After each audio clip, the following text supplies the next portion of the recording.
미국은 망할 것입니다. 한국을 방문하고 돌아온 IMF의 최고 경제학자가 하버드에서 한 강의가 알려지자 미국 사회 전체가 동요했습니다. 그는 전 세계를 뒤흔들고 있는 5가지 위기의 해결책을 오직 한 나라의 사례로 풀어냈습니다. 강의를 듣던 학생들은 경악을 금치 못했고 강연 도중에 손을 들고 질문을 퍼부었습니다. 이 정도면 교과서가 새로 쓰이겠는데요? 그리고 바로 그 순간 강의실에 있던 모두가 경악했습니다. 그가 세상에 공개한 보고서에서 한국이라는 단어가 무려 247회나 언급되었기 때문입니다. IMF에서 인정한 한국인이라면 절대 놓쳐선 안 될 대한민국의 숨겨진 이야기. 지금 그 충격적인 강연을 들려드리겠습니다. 제 이름은 조나단 핀치입니다. 국제통화기금 IMF에서 25년 동안 최고 이코노미스트로 근무했습니다. 저는 제 보고서가 틀린 적이 단 한 번도 없다고 믿었습니다. 제 동료가 제 어깨를 가볍게 쳤습니다. 서울로 가는 비행기에 타기 바로 직전이었죠. 핀치, 자네 보고서가 성경은 아닐세. 저는 그저 비웃음을 날렸어요. 제 분석은 한치의 오차도 없었으니까요. 보고서의 원제는 아시아 경제의 신기루였습니다. 한국을 한 개의 다다른 모델로 정의한 글이었죠. 그런데 G20 회원국 일부가 한국식 회복 모델을 검토해야 한다고 강하게 압박해왔습니다. 본부는 제게 특별 임무를 주었습니다. 한국 모델의 결함을 찾아내 증명하라고. 그들의 성공이 사실은 허상이라는 것을 입증하라는 특명이었습니다. 저는 자신 있게 대답했습니다. 문제 없다고. 제 보고서의 문장들이 여전히 저를 보호해 줄 것이라고 굳게 믿었습니다. 하지만 어째서였을까요? 마음 한편이 서서히 불안해지는 느낌은. 아니, 그럴 리 없다고 되뇌며 비행기에 몸을 실었습니다. 저는 25년 동안 숫자로 세상을 해석해왔습니다. 감정이 배제된 데이터만이 유일한 진실이었죠. 한국은 구조적으로 취약하다. 이것이 제 보고서의 핵심 명제였습니다. 이륙하는 비행기 안에서 저는 발표 자료를 재차 확인했어요. 한국 비판론 업데이트 파트를 더 보강하고 있었죠. 기존 데이터를 뒷받침하고 새로운 취약점을 추가했습니다. 완벽한 논리 구조였어요. 그들의 성장은 모래 위에 세운 성에 불과하다고 저는 확신했습니다. 옆자리의 동료가 귓속말로 속삭이며 경고했습니다. 이번에 한국을 옹호하면 자네 경력은 끝장날 걸세. 그의 말에 저는 고개를 끄덕였습니다. 물론 그럴 의도는 추호도 없었지만요. 저는 오직 데이터로만 말합니다. 그렇게 짤막하게 대답했죠. 그의 눈빛이 흔들리는 것을 보았지만 애써 외면했습니다. 저는 제 경력을 걸고서라도 이번 임무를 완수해야만 했습니다. 그것이 IMF의 그리고 제 자신의 자존심이었으니까요. 비행기가 고도를 낮추자 창문 너머로 서울의 야경이 눈에 들어왔습니다. 어둠을 밀어내는 그 빛의 강렬함에 저도 모르게 숨을 삼켰어요. 저 도시는 왜 저토록 밝은 거지? 혼잣말이 튀어나왔습니다. 마치 도시 전체가 살아 숨쉬는 하나의 유기체처럼 느껴졌습니다. 제가 데이터로만 보았던 그 잿빛 도시와는 너무나도 달랐습니다. 가슴속에 설명하기 힘든 균열이 생겨나는 기분이었습니다. 착륙을 알리는 안내 방송이 기내에 울려 퍼졌습니다. 2024년 10월 5일의 일이었습니다. 저는 애써 다른 생각을 했습니다. 감상에 젖어 있을 때가 아니었으니까요. 내 임무는 저 화려한 불빛의 허상을 파헤치는 것이라고 스스로에게 말했습니다. 내 보고서는 틀리지 않았고 나는 그것을 증명하기 위해 여기에 왔다고 다짐했죠. 하지만 그 순간에도 창밖의 서울 불빛은 집요하게 제 시선을 사로잡았습니다. 어째서 저 빛이 내 심장을 흔드는 걸까요?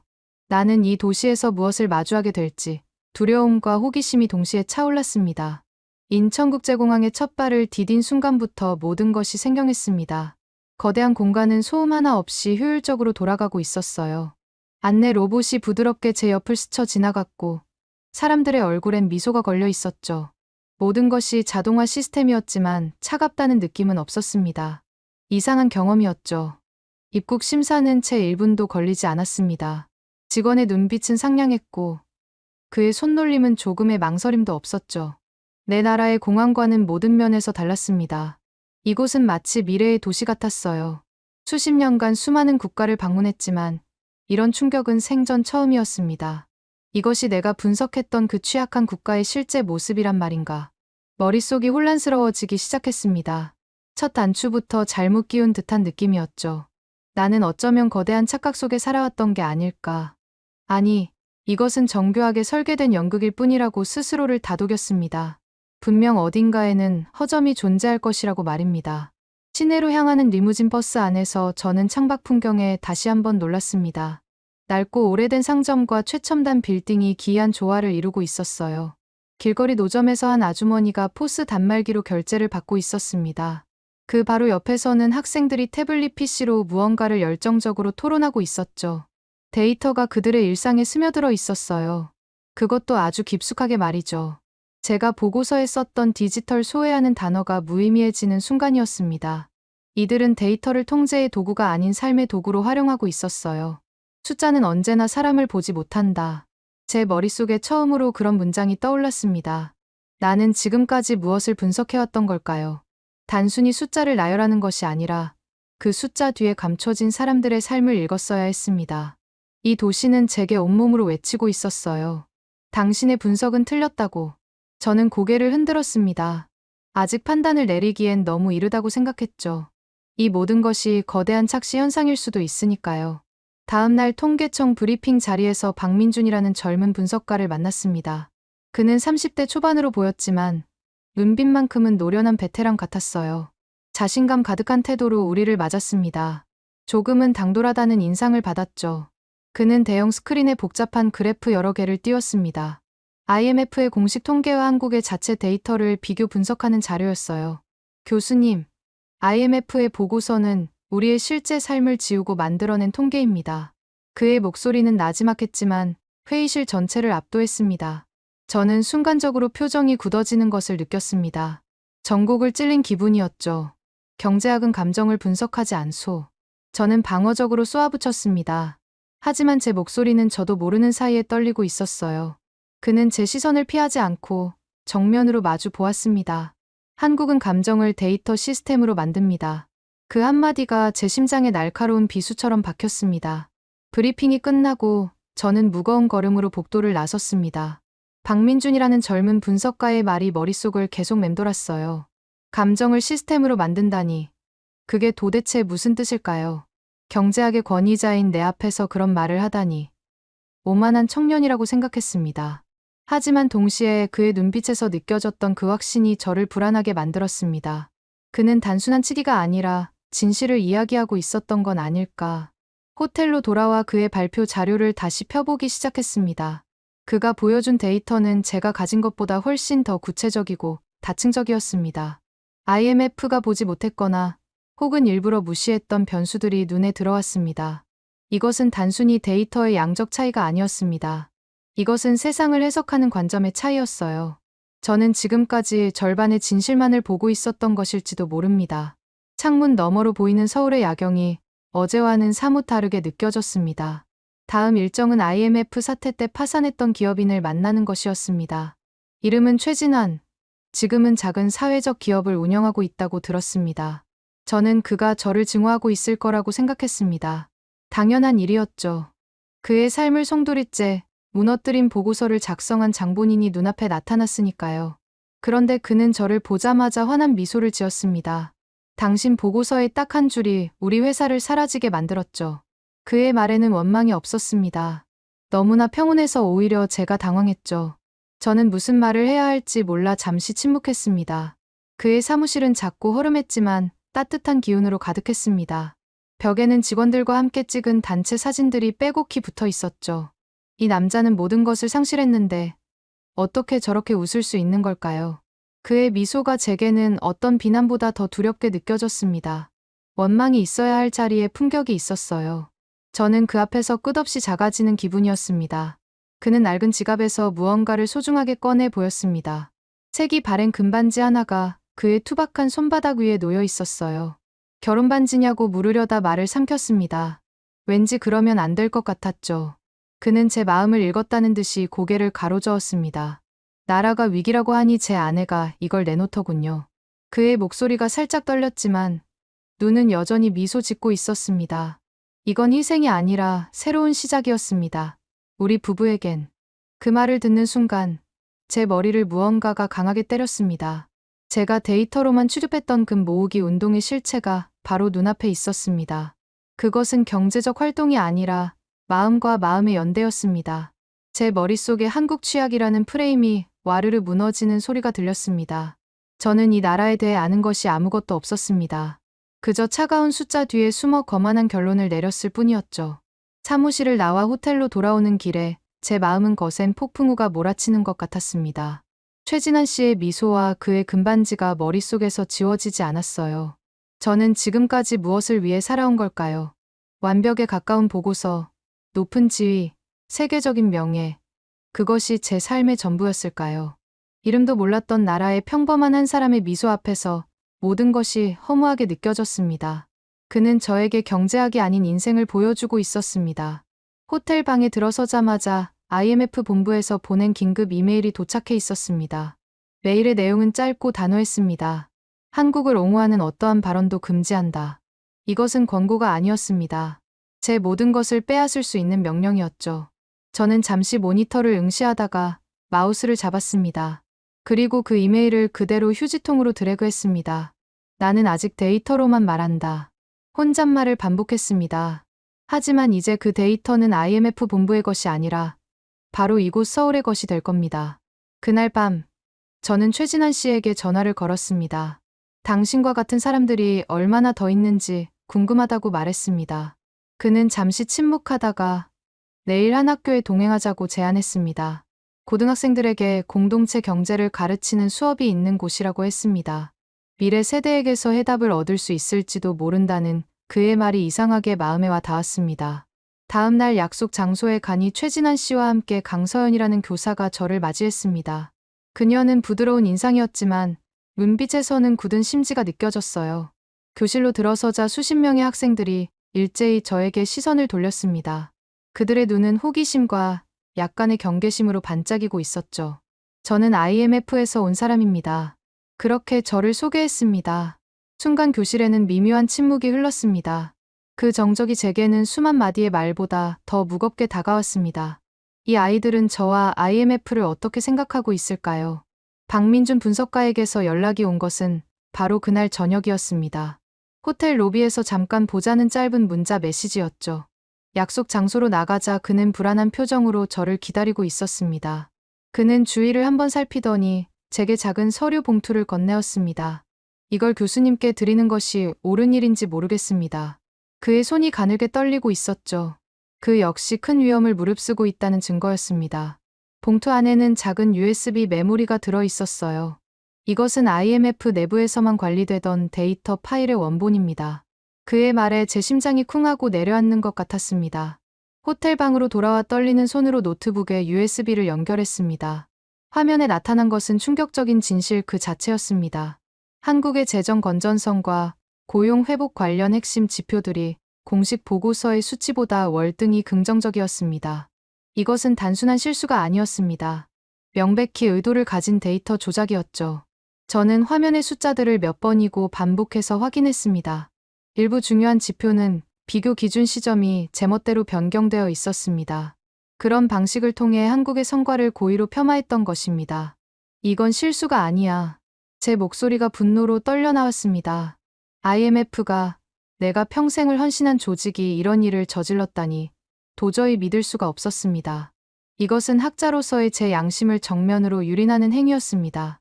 그 순간 본부로부터 또 다른 메시지가 도착했습니다. 마치 저를 지켜보고 있었다는 듯이요. 내부 정보 유출 시 윤리위원회 회부는 물론 민영사상 책임을 묻겠다. 협박이었습니다. 진실을 밝히려는 제 입을 막으려는 비겁한 수단이었죠. 저는 모니터와 메시지를 번갈아 보며 깊은 고뇌에 빠졌습니다. 여기서 멈춘다면 제 경력은 무사하겠지만 제 영혼은 죽고 말 겁니다. 저는 수화기를 들어 최진환 씨에게 전화를 걸었습니다. 당신이라면 어떻게 하시겠습니까? 제 목소리는 완전히 잠겨 있었습니다. 최진환 씨는 제 물음에 한참 동안 아무런 대답이 없었습니다. 전화기 너머로 그의 깊은 숨소리가 들려왔어요. 그 침묵의 시간이 제게는 영원처럼 느껴졌습니다. 마침내 그가 입을 열었습니다. 목소리는 놀라울 만큼 차분했습니다. 그때 저희는 모든 것을 잃었습니다. 교수님. 그의 말 한마디 한마디가 제 가슴을 깊게 찔렀습니다. 이제 당신의 차례입니다. 무엇을 지킬 것인지 결정해야 합니다. 그는 저에게 정답을 알려주지 않았습니다. 그저 더 근원적인 질문을 던졌을 뿐이죠. 전화를 끊고 저는 오랫동안 창밖을 바라보았습니다. 서울의 밤거리는 변함없이 환하게 빛나고 있었어요. 마치 아무 일도 없었던 것처럼. 저 빛을 일궈낸 사람들을 위해 나는 무엇을 해야 하는가? 나는 과연 그들 앞에 당당하게 설 수 있을까? 그날 밤 저는 한숨도 이루지 못했습니다. 제 인생에서 가장 길고 칠흑 같은 밤이었습니다. 다음 날은 서울 글로벌 포럼이 개최되기 하루 전이었습니다. 그런데 새벽부터 하늘에 구멍이 뚫린 듯 폭우가 쏟아지기 시작했습니다. 뉴스에서는 시간당 100mm가 넘는 기록적인 폭우 소식을 전하고 있었죠. 저는 속으로 쾌재를 불렀습니다. 참으로 어리석게도 말입니다. 보아라, 이것이 바로 너희 시스템의 취약점이다. 도시 전체가 마비될 거라고 생각했죠. 내일 포럼은 자연스럽게 취소될 것이고, 나는 이 지독한 고민에서 해방될 수 있을 거라고 여겼습니다. 하지만 제 예상은 완전히 빗나가고 말았습니다. 서울이라는 도시는 제 상상을 초월하는 강인하고 유기적인 생명체였습니다. 재난경보 문자가 쉴 새 없이 울렸고 대중교통 시스템은 즉시 비상체제로 전환되었습니다. 마치 거대한 오케스트라가 지휘에 맞춰 일사불란하게 연주하는 것 같았어요. 이런 위기 대응 시스템은 제가 아는 그 어떤 도시에서도 본 적이 없었습니다. 저는 또다시 이 도시의 저력 앞에서 압도당하고 말았습니다. 저는 무언가에 홀린 듯 호텔을 빠져나왔습니다. 빗줄기를 뚫고 어제 방문했던 고등학교 근처로 향했습니다. 믿을 수 없는 풍경이 제 눈앞에 펼쳐지고 있었어요. 강서연 교사와 김유진을 비롯한 학생들이 힘을 합쳐 모래주머니를 쌓고 있었습니다. 누가 시키지 않았는데도 자발적으로 나온 것이 분명했습니다. 그들 옆에서는 동네 주민들이 따뜻한 차를 건네고 있었죠. 우리 도시는 우리가 지키는 거예요. 김유진 학생의 목소리가 빗소리를 뚫고 선명하게 들려왔습니다. 그 외침이 제 심장을 다시 한번 세차게 두드렸습니다. 저는 그 순간 조선시대의 구율미에 대한 기록을 떠올렸습니다. 나라가 위기에 처했을 때 백성들이 자발적으로 쌀을 모아 서로를 구제했던 역사. 그 정신이 수백 년이라는 시간을 뛰어넘어 지금 이 아이들에게까지 이어지고 있었습니다. 역사는 단 한 번도 단절된 적이 없었던 것입니다. 저는 그 자리에 우두커니 서서 한참 동안 그들을 바라보았습니다. 호텔로 돌아온 저는 곧바로 노트북을 열었습니다. 망설임 없이 포럼 발표 자료 파일을 열었죠. 그리고 기존의 제목이었던 아시아 경제의 구조적 취약성 분석을 삭제했습니다. 한참을 생각하다가 새로운 제목을 써 내려갔습니다. 회복 탄력성, 한국의 방식. 그것이 제가 지난 며칠간 서울에서 보고 경험한 모든 것이었습니다. 이 나라는 위기 앞에서 무너지는 것이 아니라 위기를 통해 오히려 더 강해지는 곳이었습니다. 데이터와 숫자로는 절대 설명할 수 없는 힘을 지니고 있었죠. 저는 밤을 새워 발표 자료를 처음부터 다시 만들기 시작했습니다. 박민준이 건네준 조작되지 않은 데이터와 최진환의 금반지 이야기, 그리고 빗속에서 외치던 학생들의 목소리를 모두 담았습니다. 이것은 더 이상 IMF의 공식 보고서가 아니었습니다. 이것은 조나단 핀치라는 한 인간의 진솔한 고백이었습니다. 내일 어떤 일이 닥치든 저는 진실을 알려야만 했습니다. 포럼 당일 새벽, 동이채 트기도 전이었습니다. 누군가 제 호텔 방 문을 거칠게 두드렸습니다. 문 밖에는 낯선 남성 2명이 서 있었습니다. IMF 본부에서 급파된 보안 요원들이었죠. 정보 유출 혐의로 관련 자료를 압수하겠습니다. 그들은 아무런 설명 없이 방으로 들어와 제 노트북과 태블릿을 빼앗아 갔습니다. 클라우드 계정의 접근 권한마저 그 자리에서 차단해버렸어요. 그들은 제 손발을 모두 묶어 연단에 세울 셈이었습니다. 모든 것을 빼앗기고 망연자실해 있는데 복도 저편에서 박민준이 나타났습니다. 그는 보안팀의 시선을 피해 제게 다가와 눈짓으로 신호를 보냈습니다. 그리고는 스치듯 지나가며 제 주머니에 작은 USB 하나를 넣어줬어요. 백업 파일입니다. 시민들이 진실을 알게 해주십시오. 그의 손은 차가웠지만 그 안에 담긴 용기만큼은 뜨거웠습니다. 저는 그 작은 USB를 손안에 단단히 움켜쥐었습니다. 로비로 내려가자 이미 수많은 한국 기자들이 저를 에워싸고 있었습니다. 그들의 눈빛은 날카로운 질문으로 가득했습니다. IMF가 발표자를 교체할 것이라는 소문이 이미 파다하게 퍼져 있었죠. 교수님, 오늘 예정대로 발표하시는 겁니까? 한 젊은 기자가 마이크를 내밀며 물었습니다. 모든 카메라가 일제히 저를 비췄고 순간 정적이 흘렀습니다.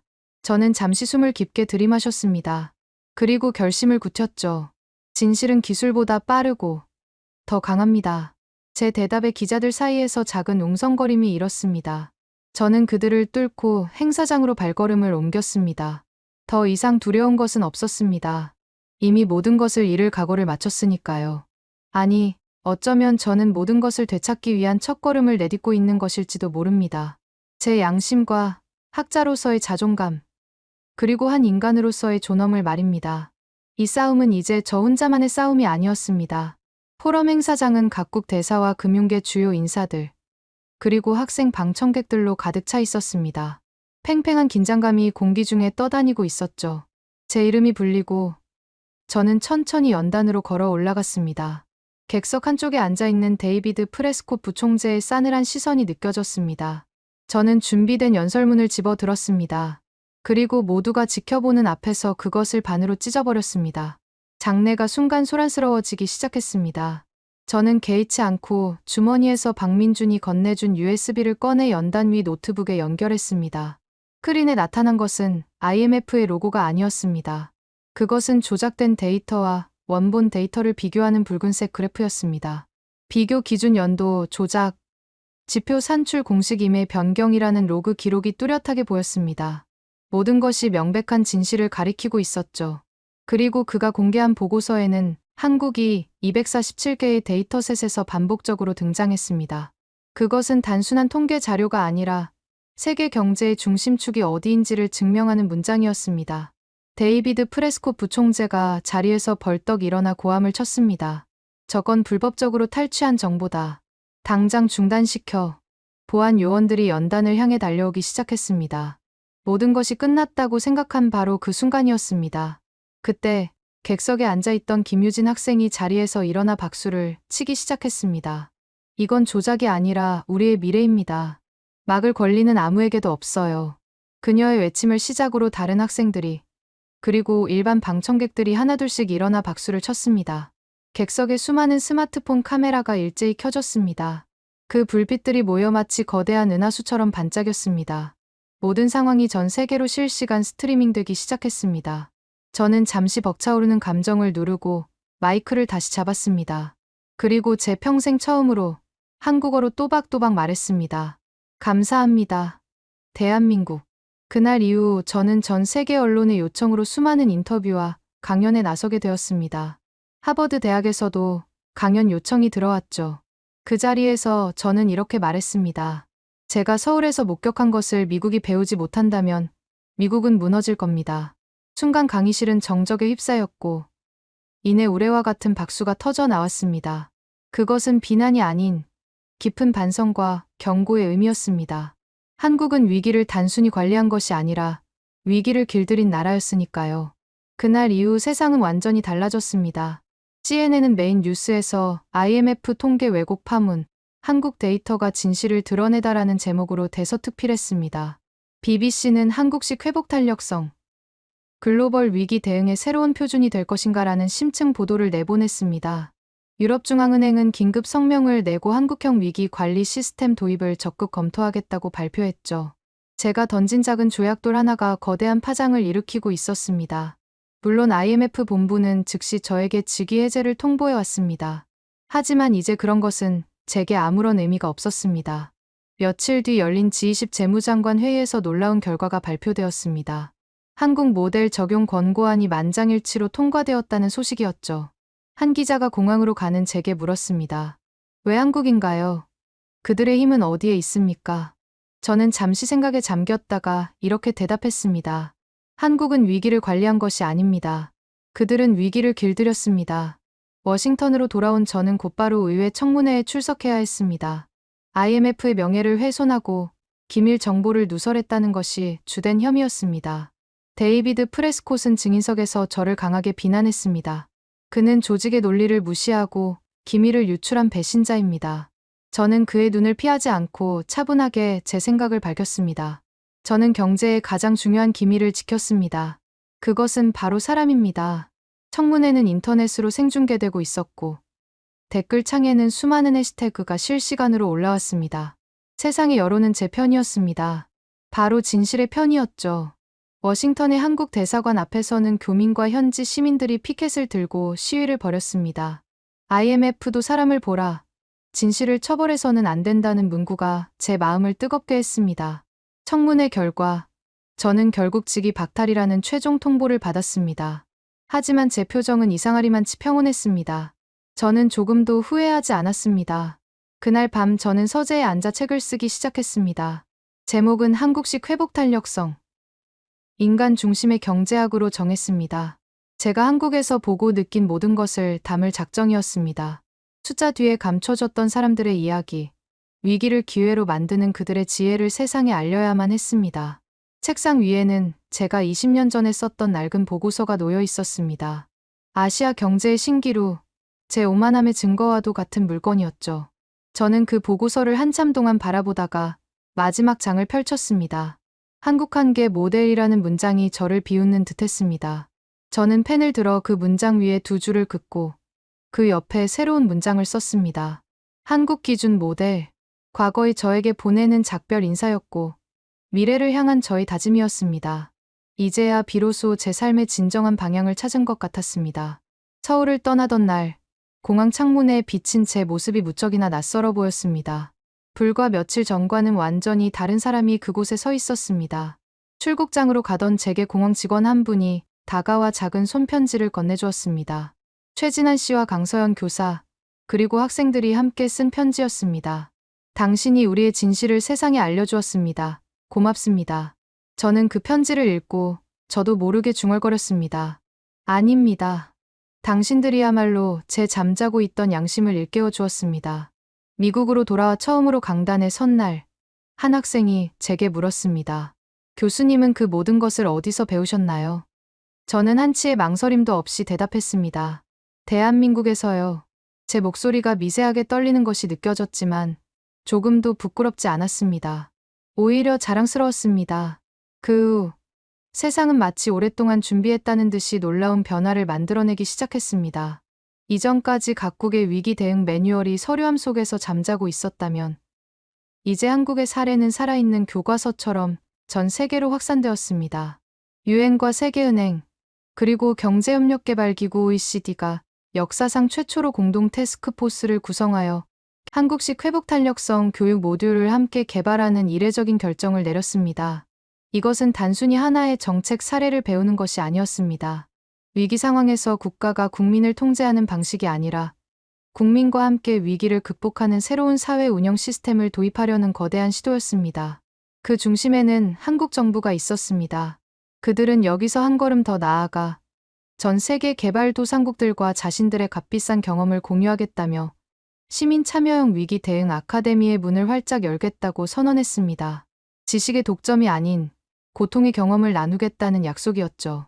아프리카의 7개국이 그 첫 번째 시범 적용 국가로 선정되었고 역사의 새로운 장을 열 교육이 바로 서울에서 시작되었습니다.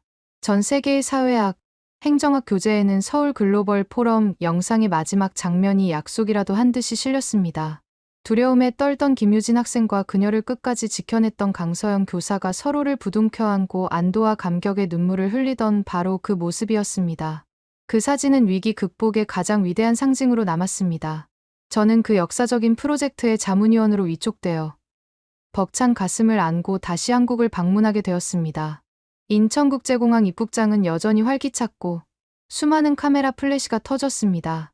한 젊은 기자가 인파를 헤치고 제게 다가와 예전과 같은 질문을 했습니다. 박사님, 이제는 한국인이 다 되신 것 같군요. 수많은 마이크가 제 입으로 향했습니다.